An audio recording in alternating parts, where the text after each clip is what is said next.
Boker Tov, Shavuot Tov ou Mazel Tov. Dernière ligne droite avant Shavuot. Dernier chapitre des Pirkei Avot, Perek Vav. Alors, avant de commencer et de lire la Mishnah dans Pirkei Avot, on va juste ramener ce que nous disent les commentateurs. Vous savez que dans les Pirkei Avot, il y a 5 chapitres. Il n'y en a pas 6. Normalement, il y a 5. Là, ce 6e, il a été rajouté. Pirkei Avot fait partie des Mishnayot. Les Pirkei Avot font partie des Mishnayot. Les Pirkei Avot ont un digne de Mishnah. C'est-à-dire, on sait que les Mishnayot ont été enseignés à l'intérieur du Bet HaMidrash, à l'intérieur de la Yeshiva, et elles ont été rapportées et inscrites par Rabbi Yehuda Hanassi. Donc c'est parti des Mishnayot. À l'inverse, le 6e Perek des Pirkei Avot ne fait pas partie des Pirkei Avot en tant que tel. C'est-à-dire que ce ne sont pas des Mishnayot et ça n'a pas été rapporté par Rabbi Yehuda Hanassi. Et là-bas, puisqu'ils disent les commentateurs, puisque l'on a en vérité 6 semaines, enfin on a 7 semaines, mais 6 de Pessah à Shavuot, et donc on doit se préparer, comme je l'ai dit Shabbat, on doit se préparer à Matan Torah, et la véritable préparation à Matan Torah, c'est Derech Eretz Kadman la Torah. Derech Eretz, c'est la bonne éducation, d'accord, précède la Torah. Le travail des midot, le travail sur soi, le travail des traits de caractère précède la Torah. On ne peut pas prétendre recevoir la Torah si on ne sait pas travailler d'abord. On n'a pas travaillé, on n'a pas lavé la casserole, exactement.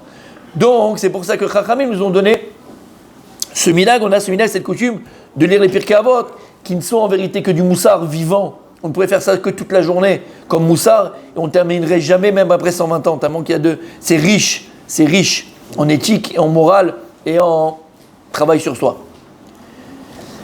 Mais en fait, il y en avait 5. 5 chapitres, comme je dis, de Mishnayot, et écrits par Rabbi Yehuda Hanassi, retranscrits par Rabbi Yehuda Hanassi. Mais il va manquer une semaine. Il y aurait une semaine de décalage, puisque à Shavuot, on aurait une semaine de battement, une semaine de vide.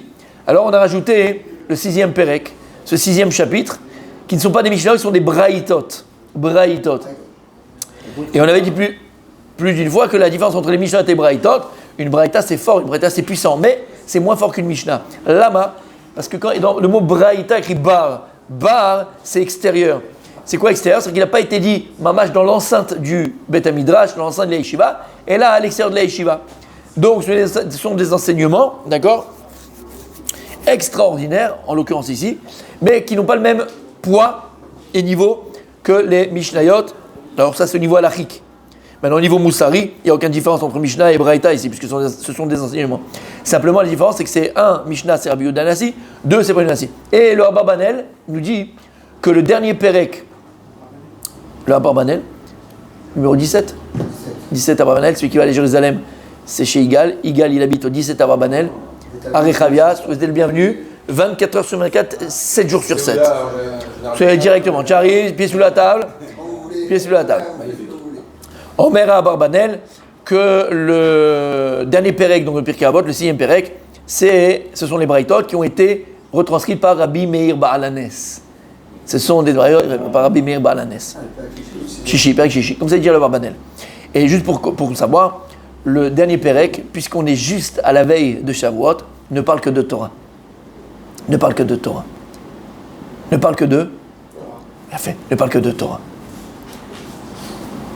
Comment acquérir la Torah, comment se préparer à la Torah, comment être l'iskot, comment mériter la Torah. Et en vérité, c'est pas pour rien que c'est Rabbi Meir Baal Hanes qui nous donne ces braïtot et ces enseignements qui sont tellement riches. On va le voir, c'est une goutte dans l'essence qu'on va voir parce qu'on n'a pas assez de temps, mais on verra ce qu'on verra, Bezrat Hashem, mais c'est une goutte dans l'essence, mais c'est magnifique, c'est merveilleux. Et c'est pas pour rien que c'est Rabbi Meir Baal Hanes qui nous l'enseigne. Lama. Pourquoi Parce que à la fin de Masechet Kiddushin, il y a une machloket, il y a une Mishnah plutôt. Et vous voulez qu'on la fasse? Ça vous tente qu'on la fasse? Ça vous chauffe là? Il gâche même les Kiddushin s'il te plaît, sans te commander bien sûr, attention. Mais juste que tu utilises tes nouvelles baskets, très jolies. Gmara Kiddushin, Igal, s'il te plaît, sans vouloir te commander. Je lui dis, non, quand c'est un plouk, je lui dis que t'es un plouk. Là, quand c'est bien, il faut que tu sais bien. C'est rarement un plouk. C'est souvent. T'as pas vu Shabbat? Ah, t'étais pas là Shabbat. Oh. C'était le festival. Il a mis un... C'est un torchon, il avait un torchon sur lui. Chemise. Même pas une chemise, c'est pas, c'était éponge, un truc éponge. Un truc éponge, mes amis. Très joli. Très jolie serviette. J'ai raté samedi, dommage. Il y a, sans te commander, elle est plus petite là-bas, tu vois, elle est plus petite. Merci, Igal. C'était quand même grande. Alors je vais le pose parce que là, pour utiliser un Talmid Chacham, Mechila. Mais après 120 ans, tu vas remercier quand même. Tu verras le salaire que tu vas recevoir sur ça, d'avoir marché. Voilà.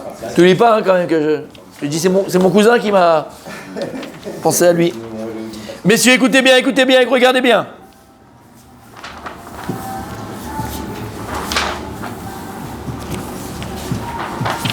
Vous êtes avec moi? Sûr? Ok, dernière mise.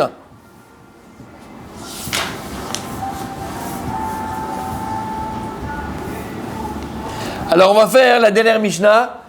Elle est merveilleuse. Je voulais la faire depuis longtemps et c'est peut-être le moment de la faire parce qu'elle est merveilleuse. Tes oreilles, je veux qu'elles soient bien ouvertes. Alors dernière Mishnah. Pebet Amud Aleph. Kol she'asaka b'imanashim lo yitched imanashim. On parle là-bas de la mitzvah de l'issour de Ichoud. Donc tout celui qui travaille avec des femmes n'a pas le droit de s'isoler avec des femmes. Si tu es amené à travailler avec des femmes, on a le droit de travailler entre guillemets, mais attention, ne pas s'isoler. Oui, Daniel. Ichoud, tu fermes la porte et tu restes dans la pièce. Ce n'est que ma secrétaire, d'accord? Une porte vitrée, c'est Amsterdam, non. D'accord? Fais attention, mon tzaddik, fais attention. Moi, je connais tzaddik, donc je te dis, fais attention. Amsterdam, non. Ouais, fais attention. Ah, arrête, toi. Ok. Écoutez bien. Tout celui qui travaille avec des femmes n'a pas le droit de s'isoler avec des femmes. Par exemple, si vous fermer la porte, t'as pas le droit. Même spécialement la clé. Et maintenant, écoutez bien. Et un homme ne doit pas enseigner et apprendre à son enfant un travail de femme. Avec tout le respect que je vous dois, on le sait très bien. Dans la couture, par exemple, 90% des garçons qui travaillent dans la couture, ce sont des... Calme-toi, l'homo sapiens, d'accord? On a compris, d'accord? Il y a des métiers qui sont plus féminins que masculins. Et si tu vas apprendre ce métier-là à ton fils, tu donnes des chances qu'il passe de l'autre côté de la manche. D'accord? Rabbi Meir, s'il vous plaît. Pas de photo et pas d'image. Rabbi Meir Omer. Rabbi Meir Omer. C'est qui Rabbi Meir? C'est qui Rabbi Meir? T'es avec moi? Rabbi Meir, c'est lui qui a écrit les Braïtot, les derniers pérèques de Pirkei Avot. Leolam yelamed Adam et Beno Manud Nikia Vekala. Un homme devra apprendre à son fils et à sa fille, donc à ses enfants, un métier propre et facile. Propre et facile. Alors, Kala, quand on parle de facilité, c'est pas un métier qui lui prend de la tête. Parce que si il a un métier d'abord propre, Nikia va pas le prendre dans le CO2, dans le CO3, dans le CO4 et dans les diamants et dans les machins et dans le forex et toutes les pourritures qui peuvent exister. Vekala, mais là-bas Kala, parce que si c'est un métier qui est dur, qui prend tout son temps, il n'aura plus le temps d'étudier, de prier, d'être Ebed Hashem. Et après, alors si c'est ça, alors comment il va gagner sa vie? Veitpalel les Misha Osher Menerasim Shelo. Et t'apprends à ton fils à prier et à demander à celui à qui la richesse et les biens appartient. À qui? À Kadosh Baruch Hu, t'inquiète pas. T'inquiète pas tout ce qu'on t'a appris à l'école, qu'il faut travailler dur pour gagner sa croûte. Zelo Nachon. Ce qui est vrai, c'est qu'il faut travailler. Mais il faut... Zelo Nachon. Faut travailler. Faut être responsable. Attention. Arrête. T'as des priorités. Apprendre à son fils et à sa fille qu'il y a des priorités dans la vie. La priorité dans la vie, c'est d'abord la famille. Et après, c'est ton travail. Et alors, c'est la famille. Shen umanut, shen ba aniyut va shirut. Shelo aniyut mina umanut, velo ashirut mina umanut. Parce que tu n'as pas de métier où il n'y a pas dans ce métier-là des gens riches ou des gens pauvres. Il y a des gens qui ont un tel métier, l'autre il a explosé, il est riche. Et l'autre il a fait les mêmes études, le même diplôme. Et il n'est pas riche. Parce que ce n'est pas le métier qui amène à Parnassa. Et la ma. Et là, Akol et Fisruto. Et là, il dit pas comme ça. Et là, Akol et Fisruto. Et là, chacun, c'est selon son mérite. Il n'y a pas écrit ça. Les fils Routo. La parnassa, c'est un srout. Rabbi Shimon ben Elazar Omer. Écoutez bien cette Mishnah, moi j'essaie de la répéter. Non, à lui. Et il y a aussi des fois, non, Mechila, tu sais que quand Francky parle, il faut toujours prendre des passettes. Rabbi Yaakov, pas Yaakov, Rabbi Yaakov. D'accord? Des fois c'est Sroutavot, Emet. Des fois c'est Sroutavot, t'as raison. Rabbi Shimon ben Elazar Omer, écoutez bien ce qu'il dit Rabbi Shimon ben Elazar. Est-ce que tu as déjà vu un animal, chaya baof, d'accord, ou même un oiseau qui ont un métier et qui se nourrissent chez l'obetsar sans difficulté? Si déjà quand tu vois les animaux, tu vois, regarde les pigeons blainara, ils se fatiguent pas, ils sont là, ils viennent picorer, ils viennent manger. Regarde les animaux, ils sont dans la forêt, ils sont en train de manger, ils mangent les asticots, ils mangent l'herbe, ils mangent ce qu'ils ont. Et ils le font belotsar, sans se fatiguer. Ils savent qu'ils se lèvent le matin, ils vont manger, ils vont dormir. La vache Marguerite, quand elle se lève le matin, elle se prend pas la tête, la vache. Elle sait qu'en Normandie, elle a tous les champs devant elle, elle va bouffer, elle va dormir. Et eux, ils ont été créés. Et eux, ils ont été créés par Hachem pour me servir, pas pour moi, pour me servir. Vani livreti les shamesh et koni. Moi, j'ai été créé pour servir mon créateur. Et no djin chez parnes le betzar. À kol sheken, à plus forte raison que moi, si je dois avoir mon gagne-pain sans me fatiguer. Si déjà les animaux qui ont été créés pour me servir moi l'homme, et ils ont leur panassas sans fatigue. La fourmi, elle a ce qu'elle veut quand elle veut. L'oiseau, il picore quand il veut. Le chat, regardez les chats, ranana, blainara, on dirait des lions. D'accord? Regarde-moi ça! Alors, si déjà les animaux, répète jamais ce que tu viens de dire. Surtout pas toi. Répète jamais ce que tu viens de dire. Répète jamais ce que tu viens de dire. Je dirai une phrase, mais je continue la Gemara. Omer Rav Dessler. Il dit le Rav Dessler, la klala, c'est pour celui qui se rend dans la klala. N'oublie jamais cette phrase. Jamais, oublie jamais cette phrase.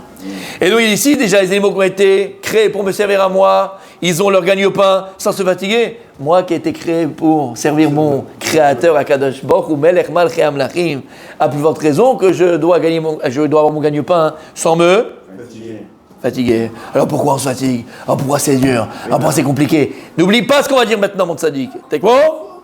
Et là, Sheoreati Ma'asai.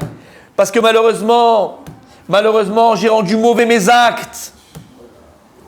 Vekapachati et parnassati. Et j'ai congelé ma parnassa. Congelé. La parnassa, elle est là. Le flux qu'on n'a pas des Shabbat. L'abondance d'Hachem, elle est là. Hachem, il est que tov. Hachem, il est que bon. Hachem, il donné le bon. Et là, par les actes que je accomplis, parce que je fais malheureusement de mal, alors qu'est-ce que je fais? Je la congèle. Tac! Je la fixe. Elle ne peut pas descendre. Je la bloque. Elle ne peut pas venir. Difficile à comprendre. Non, c'est très simple. C'est très simple. Regarde, je vais te donner, c'est très simple. C'est très simple, mon tzaddik, c'est très simple. Moi, je suis un papa, toi, tu es un papa, on est tous des papas. D'accord? Baruch Hashem. Et nous, en tant que père, d'accord, à moins qu'on soit psychologiquement atteint, ce qu'on veut, c'est le bien de nos enfants. Et si on écoutait notre cœur, et d'ailleurs, il y en a qui le font malheureusement, et ils n'aiment pas leur enfant, on appelle ça des enfants gâtés pourris. D'accord? C'est-à-dire que l'enfant, ce qu'il fasse pas, qu'il écoute pas, on lui donne. Ok? Ça s'appelle des enfants pourris. C'est pas d'éducation. Et là-bas, nous en tant que parents, c'est tous les parents du monde, normalement constitués, ils veulent donner le maximum à leur enfant. Un papa et une maman, c'est Ensof. La bonté des parents pour leur enfant, c'est Ensof. L'inverse, c'est pas vrai. Mais en tout cas, pas toujours vrai. En tout cas, d'accord, le chesed des parents, la bonté des parents, elle est infinie. Infinie pour les enfants. Tu as une chemise, tu donnes à ton enfant. Tu as un morceau de chocolat, tu voulais le kiffer, tu vas donner à ton gosse. D'accord? Normalement, si tu es normalement constitué. Ok? D'accord? Et là-bas. Par contre, si tu es aussi un parent normalement constitué et que tu veux mettre le bien de ton enfant, d'accord, et tu n'es pas égoïste parce que, je dis pourquoi égoïste, parce que le fait de donner, tu as besoin de donner, donc alors en fait tu laisses tout passer, mais tu n'aimes pas ton enfant, quand il dit Shlomo HaMelech. Celui qui s'empêche de donner le bâton à son fils, on a compris ce que ça veut dire, d'accord, ça de réprimander son enfant, ben finalement il n'aime pas son enfant. Il est cruel envers son enfant. Et donc qu'est-ce que tu fais parfois? Parce que tu lui as dit rentrer à 10h et il est rentré à minuit, une fois, deux fois, trois, il t'a pas écouté. Tu es obligé de sévir Habibi. Maintenant qu'est-ce que tu vas faire? Je t'avais promis la nouvelle console de je sais pas quoi, mais tu l'auras pas, fils. Tu vas attendre un trimestre, on va voir maintenant ce trimestre-là comment tu vas travailler à l'école. Je dis des bêtises, mais tu as compris ce que je veux dire. Lama, c'est exactement ce qui se passe. Tu comprends? Parce qu'il y a un dicton aussi qui dit, même pour les parents c'est bon, on le dit aussi, trop beau, trop con. On peut être des parents cons, mais qu'il a du terme, d'accord? C'est quoi les parents cons? C'est les parents qui donnent sans limite et sans réfléchir et sans éducation. Ça s'éduque. Il faut apprendre aux enfants aussi le mérite. Quel rapport avec le travail? Mais, c'est pareil, c'est pareil. Kadosh Baruch Hu, c'est le papa, nous c'est les enfants. La parnassa, c'est pour que tu puisses kiffer, tu puisses vivre dans ce monde-là. C'est auto d'avar, mon tzaddik, c'est auto d'avar. Prends exactement, tu le colles, c'est copie-coller. Copie-coller. Copie-coller. Ouvre ton cœur et ouvre ta tête. Ouvre ton. Il n'a pas de question, il n'a aucune question. Mais si, mais j'en connais aucun. Il a- T'es d'accord avec moi? Quoi, aucun? Tous les gens qui ont gagné de l'argent, qui ont réussi, Ouais. on va dire, dans le rôle, ils sont sués. Non, c'est l'on ce que tu dis. Mais c'est pas grave. Ce que tu dis, c'est faux. Mais alors, tu peux le penser si tu veux. C'est faux. C'est faux. En tout cas, pourquoi on n'est pas là? On est pour la parnassa, des fois elle vient pas. Pourquoi la parnassa elle est bloquée? Pourquoi ça va pas? Pourquoi t'arrives pas? Là, c'est ce qu'on est en train de dire. T'as à la main? Shareota et Masecha. Parce que malheureusement, tes actes ils sont mauvais. Et quand tes actes ils sont mauvais, qu'est-ce que tu fais? Tu bloques ta parnassa. Abba Gourian, c'est Adan Omer. Michou Abba Gourian. Abba Gourian, il vient, il dit, au nom de Abba Gourian, Lo ilamed Adam et Beno, Chamar, Gamal, Kadar, Safan, Roé, Vechenvani. Il dit à un homme, selon lui, Abba Gourian, ne apprendra pas à son fils le métier de. Alors, à l'époque, vous savez, aujourd'hui c'est Uber, les Uber, ou bien l'autre, là, le truc qu'ils font, la Volt, tout ça. Ok. À l'époque, pour aller amener les marchandises d'un endroit à un autre, pour amener l'eau, et avant on utilisait les ânes, on utilisait les chameaux, ça dépend de la distance qu'on faisait. Donc il disait, ou les camionneurs, je sais, camionneurs, ils font des grandes distances. Ok. C'est le gamal. Alors lui, il disait, n'apprends pas à ton fils ni être ramonier, ni gamalien, d'accord, travailler avec les chameaux, ni kadar, c'est celui qui faisait les poteries, ok. Sapan, roé, sapan, c'est quoi sapan? C'est quoi sapan, Igal? Sapan, c'est un. Celui qui fait les sapins. Un bateau, là. Un bateau. Ah, il a fait les marins, d'accord, ouais. Voilà, là, quelle force. Là, c'est très. Là, c'est puissant. Franchement, là. Roé, berger, Vechenvani, marchand, chez Umanutan, Umanut listim. Chez Umanutan, et nous, il dit berger. Chez Umanutan, Umanut listim. Lui, il disait, n'apprends pas ces métiers-là à tes enfants, parce que ce sont des métiers de voleurs. Et c'est très rare quelqu'un qui est dans ces métiers, lui disait, qui restera honnête. Lama, Krenvani, la monnaie, il la donne pas, ou bien le poids, comme il t'aurait dit, d'accord. Moi, ça me rendait fou.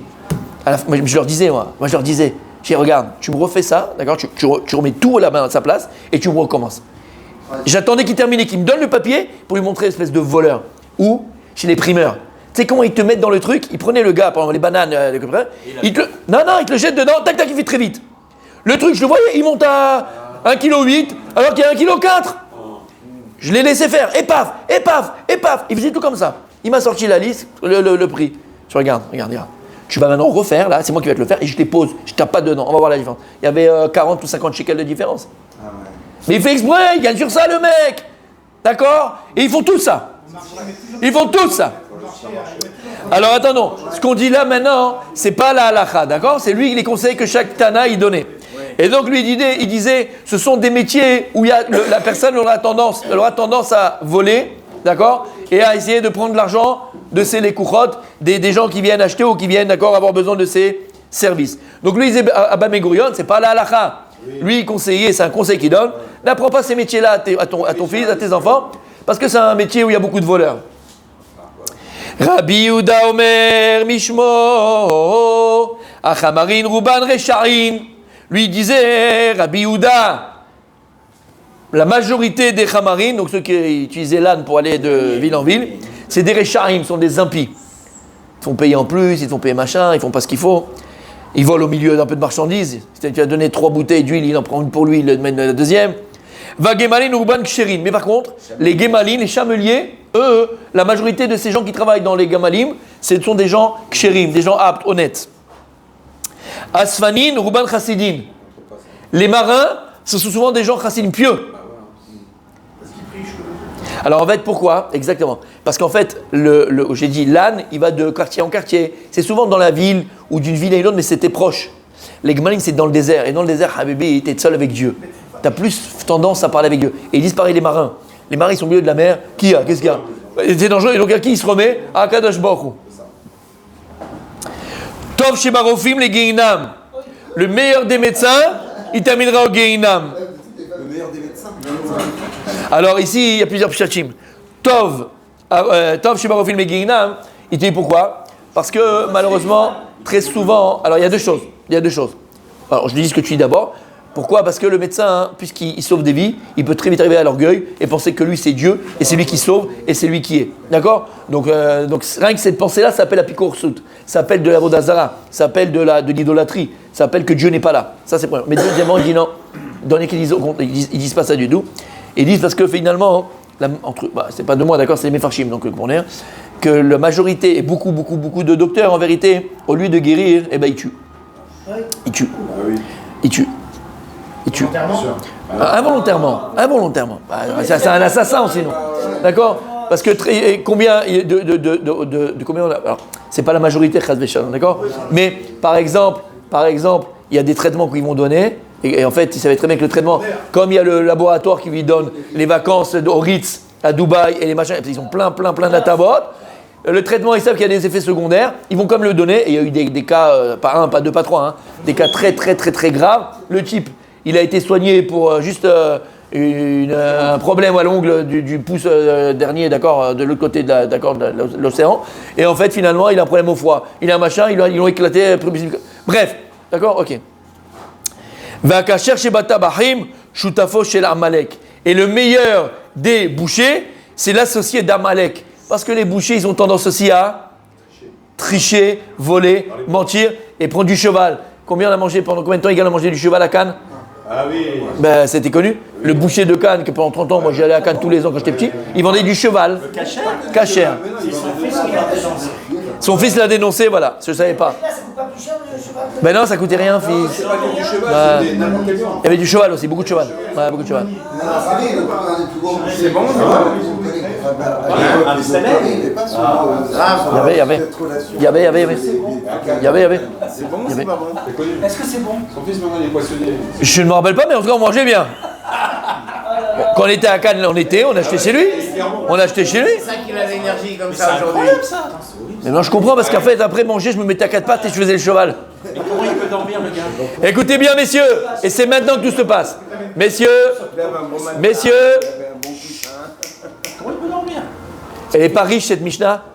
Elle est très riche. Alors là, je l'ai juste un peu avec quelques commentateurs, mais on pourrait la faire, mais on n'a pas le temps. Eh bien, écoutez, mais on est toujours la Mishnah. Hein, toujours la Mishnah. Rabbi Nehorai Omer. C'est une Mishnah dans Kiddushin. Rabbi Nehorai Omer. C'est qui Rabbi Nehorai? Lui, il le sait. Rabbi Nehorai Omer. C'est qui Rabbi Nehorai? Tu sais pas qui c'est? C'est Rabbi Meir. Rabbi Meir en araméen il s'appelle Rabbi Nehorai. Nehorai ça vient d'éclairer. C'est Shoumeir. Il a fait. Rabbi Nehorai c'est Rabbi Meir. Rabbi Meir Balanes. Rabbi Nehorai Omer, cette Mishnah, moi, elle me fait trembler. Elle me fait kiffer. Elle me donne des frissons. Rabbi Nehorai, Rabbi Abraham, écoute bien. Rabbi Nehorai Omer, Maniach ani kol umanut shebaolam. Vous savez pourquoi j'ai pris cette Gemara? C'est pas parce que j'avais rien à foutre ce matin. Parce qu'on était dans le 6e Pérec de Pirkei Avot. Et parce que je suis nerveux ce matin. Parce que le 6e Pérec de Pirkei Avot, c'est quoi? C'est quoi, mon fils? C'est le cheval, c'est La vague de Rabbi Balanes. C'est Rabbi Meir Balanes qui a écrit les Brighton nous dit à Barbanel du 6e Pérec de Pirkei Avot. C'est Rabbi Meir Balanes. Les a compilés ou les a écrits? Compilé. Celui qui les a amenés. Rabbi Nehorai Omer, Rabbi Nehorai nous dit, Rabbi Meir nous dit, Maniach ani kol munut shebaolam. Moi, je laisse de côté tous les métiers du monde. Écoute bien, toi. Veni melamed et béni la Torah. Et je n'apprends comme métier à mon fils uniquement la Torah. Lama, she'adam ochel misrara ba'olam hazeh ve'yaken kamel olam haba. C'est le meilleur investissement parce que la personne, elle, mange les fruits dans ce monde-là et le capital lui est intact dans le monde futur. Il omer Rabbi Meir Balanes.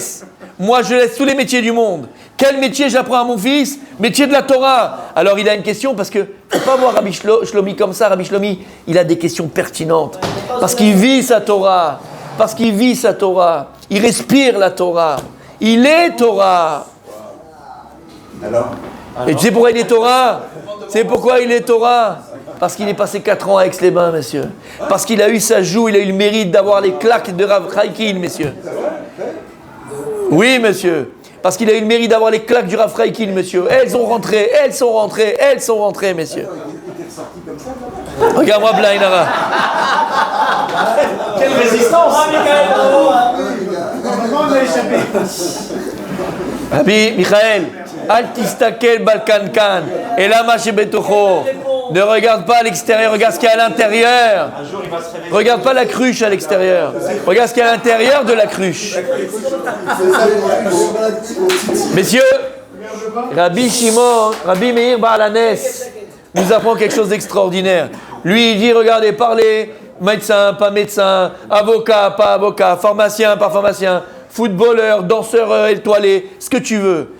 Moi, je n'apprendrai à mes enfants uniquement le métier de Torah. Je sais, les commentateurs, ils disent, mais attends, Habibi, c'est pas un métier. Omer Ken, c'est Umanout. Quelqu'un, et d'ailleurs, c'est d'où l'expression qu'on dit, Torato Umanuto. Lorsqu'une personne, elle va commencer à étudier, elle va apprendre de la Torah, elle va devenir cette Torah. À partir de ce moment-là, elle va pouvoir après enseigner cette Torah. Pour être Rosh Yeshiva, pour être Rav dans une Yeshiva, peut être Dayan, il peut être Rav. Non, je parle de Torah,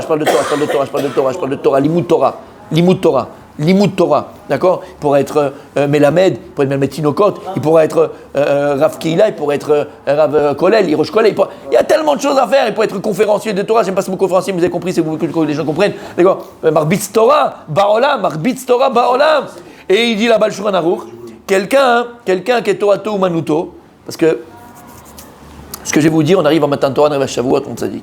Et quand la Shavuot, Kadosh Baruch Hu, il te donne beaucoup de cadeaux. Le cadeau qu'il nous donne, c'est quoi? C'est que son rapport avec ce qu'on dit maintenant.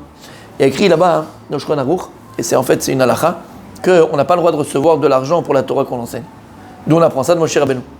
La Torah, elle dit, et Kadosh Baruch Hu, il a dit à Moshe Rabbeinu, Ma ani bechinam, gam atem bechinam.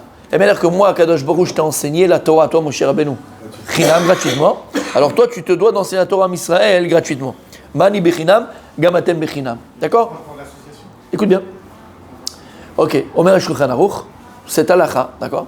Aval il dit, le Shulchan Aruch, Rabbi Sof Karo, Aval kshe Adam, Torato Manuto, ce qui vient de dire Rabbi Meir Baalanes, quand une personne maintenant, la Torah, c'est son travail, c'est son métier, d'accord? Et là-bas, il écrit, il amène, d'accord? On ne va pas entrer dans il dit, Moutar les kabel sachar. Moutar les kabel, lama, qui c'est Torato Manuto. Et si la personne n'a pas un sachar, comment tu veux qu'elle enseigne? Elle ne peut pas vivre. Donc, Moutar les kabel sachar, lama, qui c'est Torato Manuto. Torato Manuto. Maintenant, on ne va pas entrer dans le détail, d'accord? Bevadaï, c'est qu'après, il y a des gens qui ont fait un business. Et ça, chas v'shalom, on ne faut pas faire un business de la Torah. La Torah, ce n'est pas un business égal. La Torah, ce n'est pas un business. Ça veut dire quoi? Mon tzaddik? Quand j'avais la synagogue à Jérusalem, quand j'avais le kollel où j'avais le séminaire, très souvent, moi, ce que j'aime, après, je ne sais pas ce que vous en pensez, vous, moi, ce que j'aime la on dit pluralité. Là? Pluralité. J'aime la pluralité. C'est-à-dire, et je vous ai dit 1000 fois, et je le répéterai jamais assez, j'ai beaucoup grandi dans ma Torah, parce que j'ai écouté beaucoup de livrets Torah. Et de plein. Alors, des fois, non, ça non. Non, je rigole. Non, je ne parle pas de mouvance. Non, je parle de mouvance, de plusieurs personnes. Et chacun, il a sa Torah, la façon dont il a transmis, la façon dont il a appris, la sensibilité qu'il a, ok? Des fois, ça te parle, des fois, ça ne te parle pas, des fois, ça te parle moins, des fois, ça te parle plus. Mais même si ça ne parle pas beaucoup, il n'y a pas d'une personne que tu ne vas pas prendre, même 10%, 20%, quelque chose, c'est pas possible. Et pourquoi je vous disais ça? Ouais. Oui, donc moi j'aimais beaucoup, pas souvent, mais je le faisais des fois, d'accord? Je demandais, voilà, est-ce qu'un tel rave, telle personne et tout, s'il pouvait venir faire un Dvar Torah ou parler le vendredi soir à la synagogue chez moi, ou faire machin et tout ça. D'accord? Le Marocain. Non, Igal. Non, Igal. C'était pas pour ça que je t'ai appelé Igal. C'était pas pour ça, Igal. Rappelle-toi.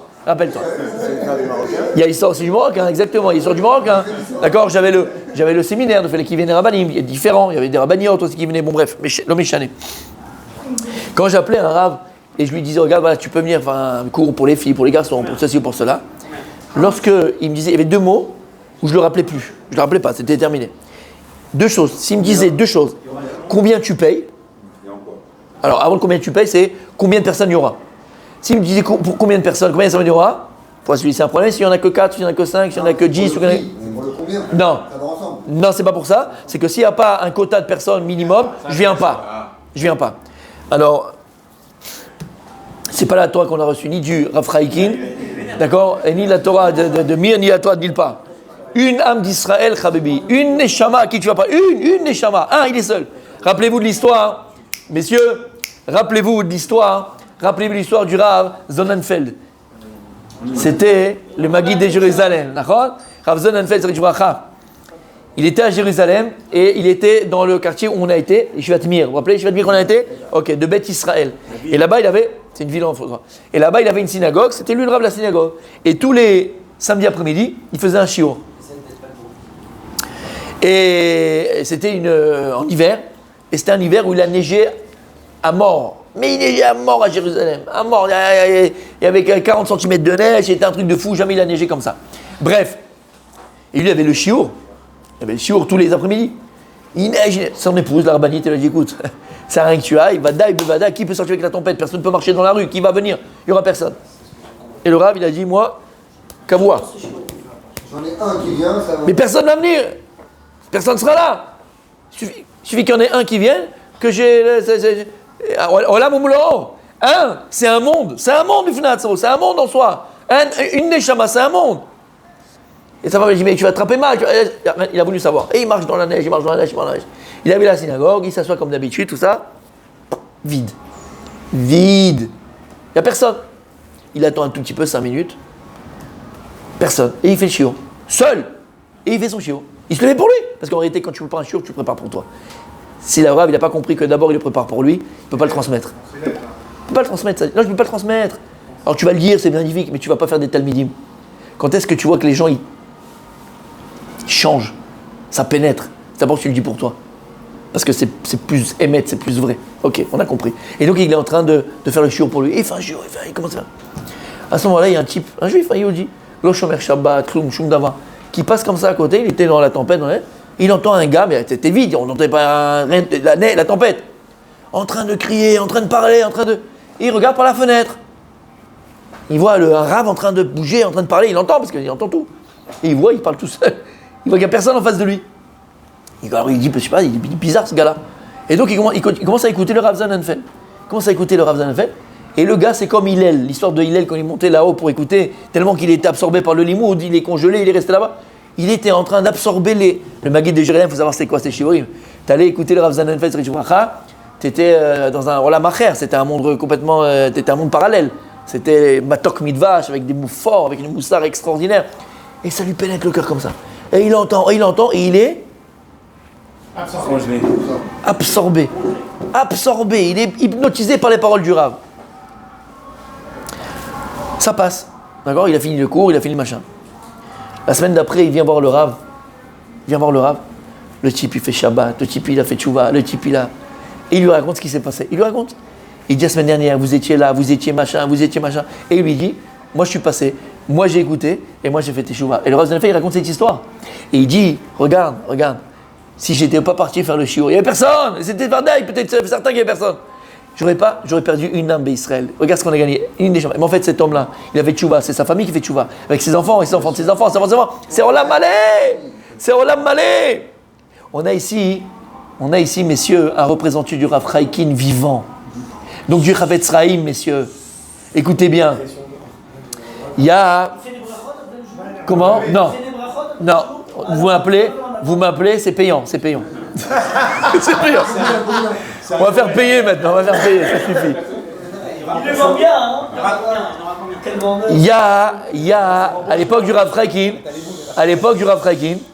il y avait...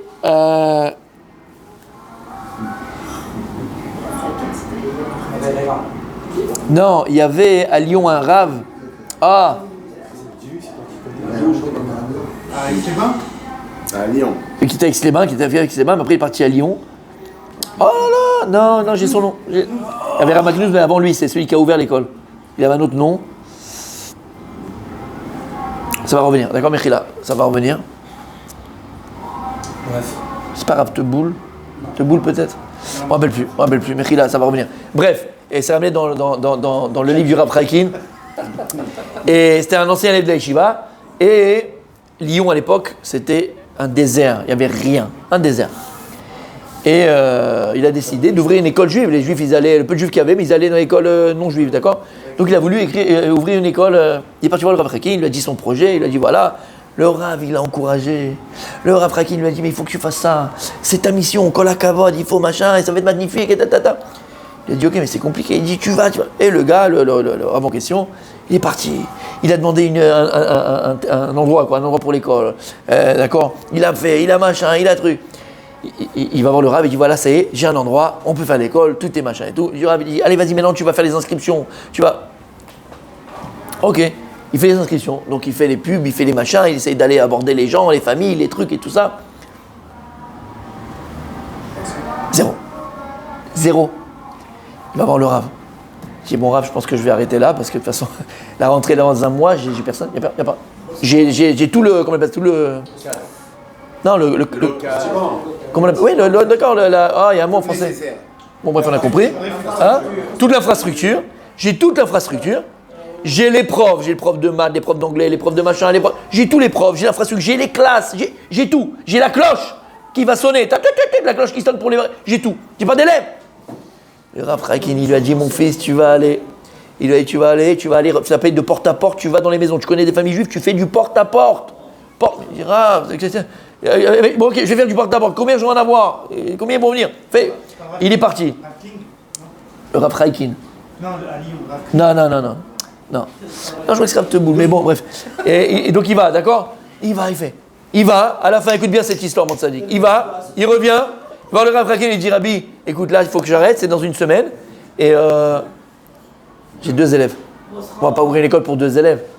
Qu'est-ce que je fais, Rabbi? Le Rav Chaikin, il lui a dit, mon fils, une neshama, un Yehudi, il lui a dit, c'est les mots qu'il lui a dit, Adam olam umlo'o. Un Yehudi, c'est un monde en soi. T'en as 2. Tu rigoles ou quoi? Adam olam umlo'o, continue. La veille, il est venu voir dire, Rabbi, il n'y a toujours que 2, je fais quoi? Et le Rabbi lui a dit, Rav Chaikin lui a dit, regarde, tu ouvres l'école, tu prends tous les profs comme tu avais prévu, la cloche, elle va sonner à l'heure que tu as. Tu fais tout comme l'école, elle doit marcher comme elle marcherait s'il y avait 500 élèves. C'est ce qu'il a fait. Aujourd'hui, c'est une école qui a plus de 1500 élèves, 2000 élèves. Là, Rav Chaikin a dit Adam Echad, Olam Umlo'o. Et c'est ça qu'il faut voir. Alors, quand moi je demandais à quelqu'un, et il me disait tout de suite, la première chose, c'est pour combien il y aura de participants? Des fois, ils sont 10, il y a 15, ils sont 20, d'autres. Ah non, moi, s'il n'y a pas un minimum 30, 40, je me déplace pas. Je me déplace pas pour moins que. Hein? Ou bien il te disait combien tu payes. Bah, dès que tu le donnes à quelqu'un, il vient, il a pris de son temps, et machin, c'est normal, il n'y a pas de problème. Mais quand la personne directement, elle te dit, alors attends, juste une question. Et si tu n'es pas payé, tu viens pas? Donc c'est du business. Tu as compris ce que ça veut dire? Tu sois payé, tu ne vas pas payer, que tu fais, que tu ne veux pas, tu viens quand même, tu le fais quand même. Tu travailles pour Akadosh Baruch Hu. Ma claque, elle est violente. Ma claque, elle est violente. T'as compris ce que je veux te dire par là? Parce qu'elle peut devenir une Torah business, mon tzaddik. Si c'est pas comme ça, on t'invite Shabbat. On t'invite Shabbat dans une Keila. Moi, mon tarif, c'est 5000 shekels. Mais Khila, mon tzaddik, écoute ce que je te dis. Mon tarif, c'est 5000 shekels. Ok, la Keila, elle peut pas payer 5000, elle peut payer que 3000. Alors tu vas pas? T'es passé à côté, fils. C'est une Torah business. La majorité, c'est ça, on va pas se mentir. Pourquoi tu parles? Je veux pas parler, moi, quel rapport? Je te dis, c'est tout. Pour nous, qu'on apprenne. Attention, tout travail doit être payé. Je suis pas en train de dire le contraire. Et il va laisser sa famille, il va faire des cours, et je vous assure, Béhémet, d'accord? Moi, tu sais, Shabbat, j'ai plus de force. Je me demande pas ni de faire un padel, ni d'aller sortir voir quelqu'un, ni. Et elle le sait, ma femme. Je suis lessivé. Après le cours là, je suis en nage, vous voyez pas, vous pouvez toucher ma chemise. Elle est trempée. Lui, il me voit, Rabbi Moshe. Il le voit, il voit. Je suis fatigué. C'est de l'énergie. Ça demande de l'énergie. Donc, vadaï que tu dois, vadaï. Non, c'est ce que je veux te dire. On se rend pas compte. Et la Hachana avant, je te parle même pas, mais je te parle même pendant. Quand il n'y a pas une Hachana, on se rend compte. Ah, tu vas tout de suite aussi. Tu vas tout de suite, ça dit. Ça tourne en rond et ça veut rien dire. Ok. Donc, on n'est pas en train de juger personne. Je parle pour nous. Voilà. D'accord? Mais juste pour te dire, tu as un tarif. Alors quoi, si on ne te paye pas, tu viens pas. S'il n'y a pas ce tarif-là, tu fais pas. Habibi, c'est une Torah business. C'est une Torah business. Je ne dis pas qu'il ne faut pas, encore une fois, que la personne qui a fait, bien sûr, il faut bien qu'il vive, il faut bien qu'il donne, il faut bien qu'il machin, ok. Je ne parle pas de ça. Mais après, les gens, ils sont généreux. J'en ai vu, moi, des généreux, d'accord. Moi, je fais moi ce que tu veux. Il n'y a pas de tarif. Ce que vous voulez, si vous voulez pas, vous voulez passer. L'homme est chané. Et les gens, non, mais c'est la vérité. Maintenant, les gens, ils sont bons de toute façon dans l'âme, vraiment. Alors après, t'en as des autres, c'est vrai, non, il y a des rats, il n'y a pas que des bons. Non, maintenant que je pense. Non, il y a que des rats, si, il y a des rats. Non, c'est pas vrai ce que je dis. C'est pas vrai. Une fois, j'ai fait, mais Rila, n'importe je te dis ça. Une fois, j'ai fait un cours, j'irai pas à l'endroit, j'irai pas à truc et tout. Je te jure. Et ben, mec, je suis pas comme ça. Mais vraiment, je te dis, moi, quand je monte, je dis, combien vous prenez? Qu'est-ce que vous voulez? Et je dis, tu veux pas, c'est pareil pour moi, je viens dans tous les cas de figure. Après, si tu veux. Ok. Une fois, j'ai fait un cours quelque part, je ne dirais pas dans une ville, parce que les gens, ils écoutent, et je sais qu'il y en a qui écoutent de cet endroit-là. Donc, je ne dirais pas. Je fais le cours et tout, et je vois, la personne, elle met un pot comme ça, tu vois, à côté de moi. Je déteste ça. Je déteste ça. Attends, Pourquoi je lui dis. pas donné une guitare alors? Une guitare, ouais. Ouais, je lui dis, t'as pas une guitare? J'ai dit, c'est pourquoi? Elle fait non, comme ça, les gens. Je fais non, elle a insisté. Je lui dis non, vas-y. Sadiq, je vous promets que c'est vrai. Ben, il y a des gens, ils sont venus. Mais d'abord, je ne supporte pas ça. J'aime pas, c'est pas moi. Et il y a des gens qui sont. Sadiq, ils ont mis des monnaies, ils ont mis des agourottes devant moi. Je te jure que c'est vrai. Voilà. Ça, c'est pas que Kvod Torah. C'est pas que Kvod Torah. Mais là, c'est d'accord. Tu comprends?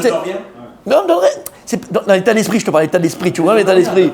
Moi, j'attends pas, je suis pas venu pour ça. Tu me donnes pas, je fais le cours de la même manière, de la même façon. Je suis pas venu pour ça. Les agourottes, t'entends les bruits quand les gens y mettent, t'entends les. On dirait qu'il va prendre la guitare et t'es en train de faire la guitare. Là, c'est vous voulez que Kvod Torah, c'est honteux, c'est pas beau. Donc c'est vrai qu'il n'y a pas que des gens qui sont barbours. Il y a aussi des gens un peu radars. Il est parti, hein. Quoi? Moi, la prochaine fois, je suis commande 500, sachez-le. Ah, t'es à 500 maintenant? T'as baissé? C'était 1000. C'était 1000 avant.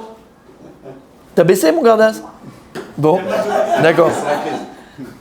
Vous avez compris ce qu'on est en train de dire?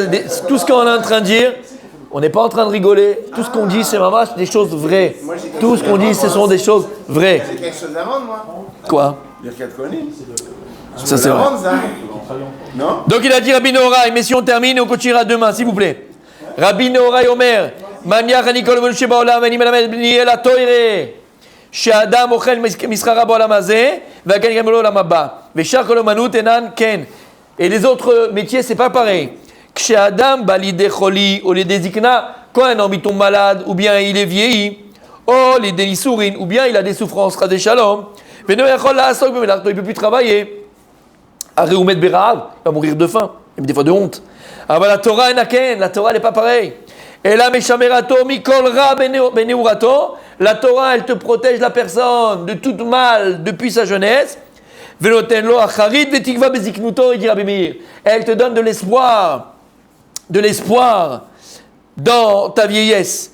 Benaruto Mawomer, quand on est jeune, qu'est-ce qu'elle dit la Torah? Vekave Hashem, Yachalifu Koach, on a fait une chanson. Tous ceux qui ont espoir en Dieu, il régénère leur force.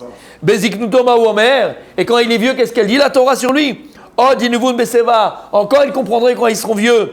Vechen Omer, Abraham Avinu qui était Ish Torah, Abraham Zaken, Vashem Berach et Avam Bakol. Abraham il était vieux et Dieu là il l'a béni dans tout. Matzinu Shasa Abraham Avinu et Kol la Torah Kula. On sait qu'Abraham Avinu il a accompli toute la Torah. Ashlonitna, avant que la Torah ait été donnée chez Nehemar, Aekev Asher Shama Avraham Bekoli. Dieu il a dit, parce qu'Abraham il a entendu ma parole, Veishor Mishmarti, il a gardé mes mitzvot, Chokotai Vetorotai. Abraham c'est l'exemple même de quelqu'un qui a eu la Torah et il a une bonne vieillesse. Voilà ce que disait Rabbi Nehorai, voilà ce que disait Rabbi Meir.